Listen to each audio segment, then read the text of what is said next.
दिव्य मराठीच्या परिवारास व सर्व वाचक वर्गास नेहा सोनवणेचा नमस्कार। आज आपण पुडाच्या पाटोड्याची रेसिपी बघणार आहोत। पाटोड्या बनवण्यासाठी आपण इथे सगळ्यात पहिल्यांदा त्याचा मसाला बनवून घ्यायचा आहे। त्याच्यासाठी मी इथे एक अशा प्रकारचं हांडी ठेवलेली आहे आणि ती गरम झाल्यानंतर आपण त्याच्यामध्ये 3 चमचे तेल टाकून घेणार आहोत। तेल गरम झाल्यानंतर त्याच्यात आपल्याला जिरं टाकायचं आहे, थोडंसं हिंग टाकायचं आहे, आलं लसूण इथे मी अशा प्रकारे ठेचून घेतलेलं आहे ते टाकून घ्यायचं आहे। छान असं आलं लसूण तळून झाल्यानंतर आपण एकदम बारीक चिरलेला कांदा करून घेतलेला आहे तर आपण तो टाकून घेणार आहोत। कांद्यासोबतच मी बारीक एकदम असं किसून घेतलेलं आहे खोबरं ते टाकणार आहोत। खसखस टाकून घ्यायची आहे आपल्याला 2 चमचे। आता हे सगळं साहित्य आपल्याला नीट व्यवस्थित एकत्र करून घ्यायचं आहे।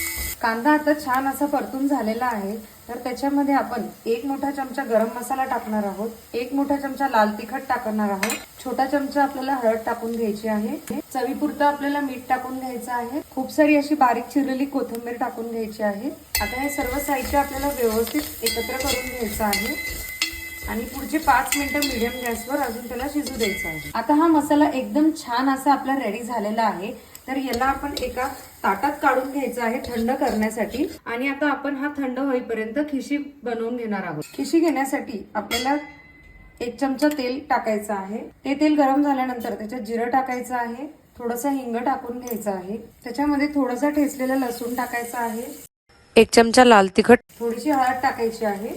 व्यवस्थित हे तेलात तळून घ्यायचं आहे। त्यानंतर आपल्याला 1 कप भरून पीठ वापरायचं आहे तर याच्यामध्ये आपल्याला पहिले 1 कप पाणी टाकायचं आहे, चवीपुरतं मीठ टाकायचं आहे, कोथिंबीर टाकायची आहे आणि आता ह्या पाण्याला एकदम छान व्यवस्थित अशी उकळी येऊ द्यायची आहे। आता छान अशी उकळी आलेली आहे तर आपल्याला एका हाताने पीठ टाकून असं एकत्र व्यवस्थित पटकन करून घ्यायचं आहे। आपल्याला अजून थोडं पाणी टाकून घ्यायचं आहे। हे पाणी गरम टाकायचं आहे, थंड पाणी नाही टाकायचं आहे। आता हे व्यवस्थित असं एकत्र झाल्यानंतर याच्यावरती आपल्याला एकदम पॅक असं झाकण ठेवायचं आहे। एकदम गॅस आपल्याला लो करायचा आहे आणि आपल्याला पुढचे 5 ते 10 मिनिटं त्या पिठाला छान शिजवून घ्यायचं आहे। आता आपली ही खिशी एकदम व्यवस्थित झालेली आहे तर आपल्याला याला गरम गरमच पाटोड्या करून घ्यायच्या आहेत, म्हणून मी याला काढून घेते आणि याच्या लगेचच आपण पाटोडा लाटून घेणार आहोत। पाटोडे बनवण्यासाठी मी इथे अशा प्रकारे एक असं प्लास्टिक कट करून घेतलेलं आहे। त्याच्यामध्ये आपण थोडंसं तेल टाकून घेणार आहोत आणि ते तेल पूर्ण प्लास्टिकच्या दोन्ही बाजूला आपल्याला असं पसरवून घ्यायचं आहे, म्हणजे मग याला ते पीठ चिटकणार नाही। त्यानंतर गार्निश करायला इथे मी बारीक किसलेलं सुकं खोबरं, बारीक चिरलेली कोथिंबीर आणि थोडी खसखस टाकलेली आहे। तर आता हे 3 साहित्य आपण एकत्र करून घेणार आहोत। हे गार्निशिंगला करायचं आहे आपल्याला। आता आपण ही खिशी जी करून घेतलेली होती त्याच्यातनं आपण थोडीशी ह्या प्लास्टिकवरती टाकायची आहे आणि ह्या प्लास्टिकच्या मदतीनेच आपल्याला त्याला छान असं एकजीव करून घ्यायचं आहे। एकजीव झाल्यानंतर त्याचा गोल आकार असं करून घ्यायचा आहे आपल्याला आणि मग नंतर हे दुसरं प्लास्टिक त्याच्यावरती ठेवून पहिले आपल्याला थोडंसं त्याला हाताने गोल असं पसरवून घ्यायचं आहे आणि मग लाटण्याने आपल्याला त्याला खूप पातळ नाही लाटायची आहे आणि खूप जाड नाही, मीडियम सर अशी ठेवायची आहे पोळी। छान अशी एकदम मस्त पोळी आपली त्याची लाटून झालेली आहे।